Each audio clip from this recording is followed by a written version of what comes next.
La SICAP SA, Société immobilière du Cap-Vert, et la Sénélec, Société nationale d'électricité du Sénégal, vous offrent votre revue de presse. Bonjour et bienvenue. La majorité des quotidiens parus ce mardi 1er avril est revenue sur la prière de la Korité. Réumi Quotidien nous informe que le président de la République Bassirou Diomaye Diakhar Faye s'engage à gouverner avec loyauté, rigueur et humilité. Déclaration faite après la prière à la grande mosquée de Dakar. Il prône l'unité et la solidarité nationale. S'adressant aux chefs religieux dans le soleil, Bassirou Diomaye Faye s'exprime: vos prières sont au rempart pour la nation. Ces derniers n'ont pas manqué d'alerter sur les dérives des réseaux sociaux. Dans Vox Populi, le chef de l'État de dire: l'avenir que nous construisons ensemble doit être à la hauteur des sacrifices et des espérances de nos concitoyens. Retour à Dieu, respect des valeurs, solidarité et partage, amour de son prochain. La fatwa des imams selon la formule de Sud Quotidien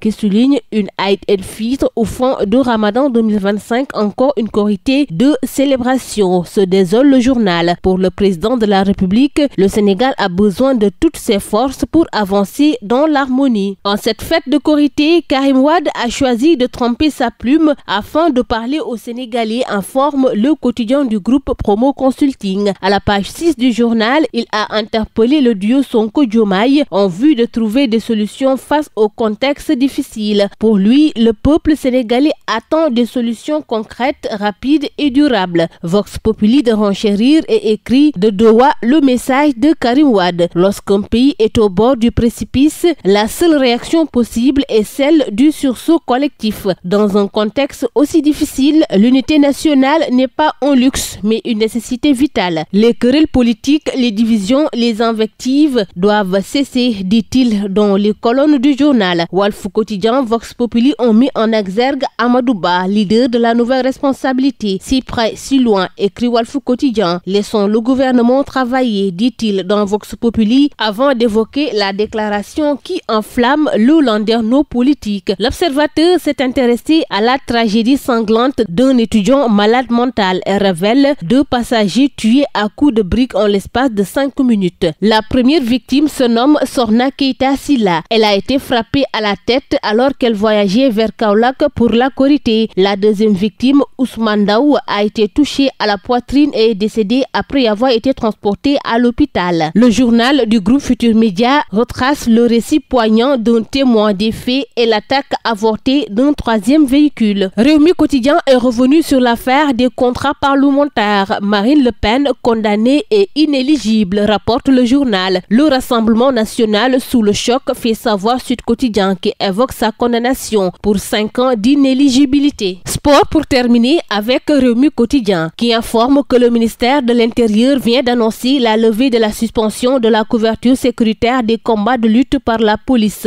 L'arène rouvre ainsi ses portes. À l'arrêt sur toute l'étendue du territoire depuis le 18 février après les actes de violence notés dans le cadre du combat à Mabaldé-Front. L'arène sénégalaise va reprendre ses droits à partir de ce mardi 1er avril 2025. C'est tout pour votre revue de la presse. À vos kiosques et très bonne lecture. La SICAP SA, Société immobilière du Cap-Vert, et la Sénélec, Société nationale d'électricité du Sénégal, vous ont offert votre revue de presse.